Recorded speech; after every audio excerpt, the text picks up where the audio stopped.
Hey guys, Relasine here from Bella Lost Souls, here again with another battle report. Today it's me and my Cygnar versus Draxos' Skorne yet again. My past victory against him with Morvana apparently has him itching for some revenge, so he's going to be bringing them against me today. We'll start off with my list today. It's the Stryker list that you can see listed in the article above, but just as a quick refresher, we have Captain Stryker with Silas, Wishnailer, and in his battle group you see the Storm Wall, and you can see the lightning pods behind him. A full unit of Long Gunners, a unit of Rangers, full unit of Forge Guard, Lady Ayana and Master Holt, Rupert Carvolo, and a full unit of Stormcallers. Here we are with Sam's list. Sam, take it away. Alright, we have Prime Makeda, Mullet Karn, Tiberian, one Archidon, one Titan Gladiator, Basilisk Kriya, the Agonizer, a full unit of Annihilators, a minimum unit of Paingivers, and the brand new Mortithuge Willbreaker. Unpainted Boo! I bought him yesterday, I haven't had the time. So he's out too, so we'll get to hear a little bit about how he works in the game as well. The scenario we're going to be using today is called Into the Breach. There is a flag here in the center of the table over to my left, and a zone, 12-inch circle, over here on the right. Draxos, how do these work? If your Warlock dominates this flag, you gain one control point at the end of every turn. If you control the zone, you get one control point, but if your Warlock dominates it, you get two instead. Excellent. So we're going to roll off to see who goes first, and you can check in right after deployment. Alright, so I won the roll to go off first, so I set up a kind of brick formation with Makeda in the center, guarded by Tiberian and my Kriya, and the Annihilators around her to start running around. The Archidon and Mullet Karn are off on the side to try and hold this flank off for me, and then Mortithuge Willbreaker is there to give Mullet Karn butt strings, and then I have the Paingivers in the back to provide support to my beasts. Okay, my deployment back here, I put Stormwall over here on the left, and the reason for that is we've got these two linear obstacles over here that are going to make him, that are going to make charging and moving for him a little bit difficult. So I'm going to have him kind of move up in here and kind of hug this forest and this side of the wall. Next to him I have Stryker, my Long Gunners, my Journeyman Warcaster, who I neglected to mention during deployment. Ayana and Holt are right there to pretty much lend them any help that they might need. My Forge Guard are kind of over here towards the center right. They're going to kind of move up here and start holding that objective over here. I got some Stormsmiths, Stormsmith on the right, Stormsmith on the left, and center. And yeah, that's pretty much it. So Draxos is going to take his first turn. Oh, also, my Ranger's up here, ready to move in and kind of lend mark target or shoot at his stuff as it advances. So here's the top of one with Draxos. Alright, so my first turn was pretty simplistic. The Annihilators ran forward and then later received Defender's Ward from Makeda. Makeda, she also cast Savagery on Mullet Karn and walked up to hide behind Tiberian. The Kriya walked up to cast her Animus to protect the Agonizer, Tiberian, and Makeda. And pretty much everyone else ran to keep up. The Archidon is actually hiding behind the building here with Annihilator and the Mortithuge Willbreaker. The Gladiator ran up, and then we have the Paingivers in the back row ready to whip out the beasts from when they're ready. Otherwise, that is my first turn. Okay, I've got kind of a difficult front of Annihilators in my face. With Defender's Ward, their defense 15, armor 15, and with tough, they might be a little difficult for me to take down at range, even with Snipe and the Rangers helping out with mark target if I decide to run them forward. Let's see what happens. Here's the bottom of one. Alright, so at the end of my first turn, I advanced my Stormwall up over here. On the left, I placed a couple of covering fire templates to keep his Annihilators from running down my throat. And I placed a Storm Pod over here, rather ineffectually at the moment, but I'm hoping to use it for storm calling in later turns. And he is going to be supported by a Stormsmith here in the middle of my army, and over here on the right. Additionally, my Long Gunners advanced with Snipe and managed to kill a couple of Annihilators over here with the assistance of a single Ranger who ran forward to provide marked target. Most likely going to die next turn, but we'll see what happens. Lady Ayana and Holt advanced under stealth. My Forge Guard advanced and got Arcane Shield from Junior. And Rupert provided Dirge of Mists to the Rangers to make them just a little more difficult to kill with their Def 15 now. And also Arcane Shield is on the Storm Wall. So that's my turn. Here comes Draxos' top of two. Alrighty, so for my second turn, I did pretty much a lot of running. I had the Annihilators just run over to the zone to try and hold it off. My Archidon, who is still hiding behind the building, cast his Animus' Sprint on Karn. So Karn just walked up, killed the poor ranger who was hiding there, and then walked behind the wall to hide. Makeda moved up here and hit behind Tiberian and the Kriya, as she always does. And should these guys be in base to base? I did not have the walking range. Okay, that's important. Continue. The Agonizer ran up, the Gladiator ran up, and that's pretty much everything my army did. The Kriya has her Animus up, and Savagery is on Karn, and Defender's Ward is still on the Annihilators. By the way, what does that put Makeda's defense against ranged attacks at with right now? 17-18 with the Kriya. And I also forgot to mention my feed is up as well. Okay. So if he kills any of my warrior models, they will come back the next turn, unless he wipes the entire unit. All right. Okay, well, it looks like Makeda might be in a position that I might be able to put some shots on her if I can knock her down with Earthquake. I don't think, obviously I can't knock down Tiberian, correct? Correct. He is immune to knockdown, but everything around him is not, so Stormwall might be able to get a line on her. In fact, it looks like he might have it right now. It's planning time. Let's see what I can come up with. At the very least, I think I can wipe out these Annihilators and grab this zone and score a point to kind of start things off nicely in my favor. Here comes the bottom of 2. Alright, so I did manage to actually score a point this turn. I did clear out all of his Annihilators over here, even though they're all shortly going to come back thanks to Makeda's feat.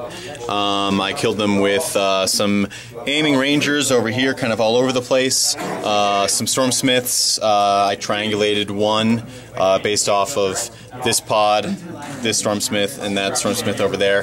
Managed to kill off the rest of them. Stormwall advanced with refocus and put some damage over here, putting some shots into the Kriya, hoping that I can whittle away at her, hopefully get rid of her before this game goes south on me really fast and his melee stuff gets in my face. One of the shots was shield guarded by Tiberian, but I did manage to put one shot into him. The long gunners actually ended up having to kill a couple of the Annihilators as well, and then with the remaining attacks, put more shots in the Kriya from their really nice 18-inch range. Did manage to do some decent damage to them. That's pretty much it. Stryker popped his feet. I'm probably looking at getting some heavies in my face this turn, but I did manage to score a point, so I need only 4 more to win this game. Draxos is top of 3rd. Here we go. Alrighty, so this turn wasn't as productive as I would have liked it to be, but it was still pretty good. I brought back my Annihilators to try and jam the zone and clear things out. I killed one of the Stormsmiths and one of the Forge Guard, but one made his tough check, and I couldn't hit the poor Ranger right there. He's not poor, he lived. You be quiet. Tiberian ran up there to threaten the Stormwall. Makeda followed up and put Defender's Ward on herself. The Kriya followed up, put her Animus up. Karn actually walked up and used Sidestep and Sprint to kill off several Forge Guard and run behind the wall. My Gladiator ran, and that's really about it. The Agonizer was the last thing to activate. It ran up and said no focus allocation, clipping the Stormwall in its bubble. And it's not an action? It can do that without... At any time during its activation. It's the same thing as the stone on... For sure, I gotcha. That's really dirty. So, nobody scores over here. Nobody scores over here on this flag. I'm still up 1 point. But Makeda is awfully close, and I have lots of stuff that can shoot her. But she is very well protected with Defender's Ward and the Kriya's Animus and a Shield Guard and 2 transfers. So, I don't know. I'm thinking about it. We'll see what happens. So that's the end of my turn. Unfortunately, I had a good run, it looked like, at taking down Makeda, but the dice were not with me. Just to give you the run through with it, I kept sniping Arcane Shield with Stryker. I could not give any focus, unfortunately, to the Stormwall, so he just kept 5. He advanced and put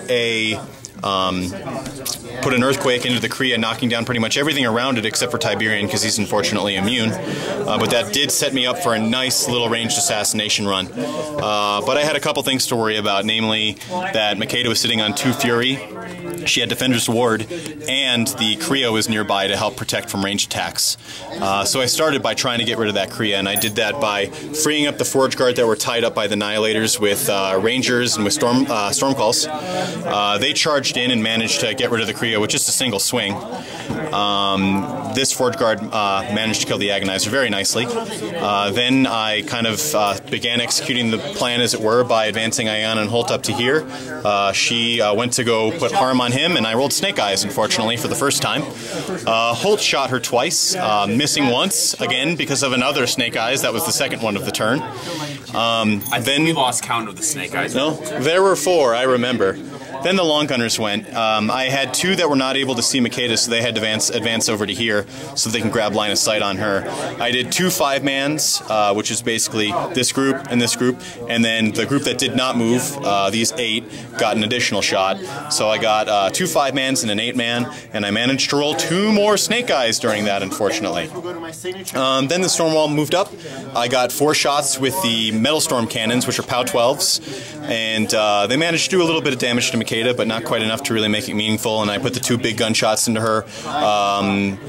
One was shield guarded by Tiberian, and most of it was transferred. I did manage to get about, 9 damage on her? 10. I put 10 damage on her, so she is hurting, but not nearly enough of what I needed. If that harm from Lady Ayana, that Kiss of Lilith would have hit, that would have been a lot more damage, especially if I... very much in Kevin's favor in that regard. Especially if I had not had rolled Snake Eyes so many times. But these things happen. Stryker's kind of close right now. Let's see if Draxos can pull it out and come back and hit me. Here is his, I believe, his 4th turn.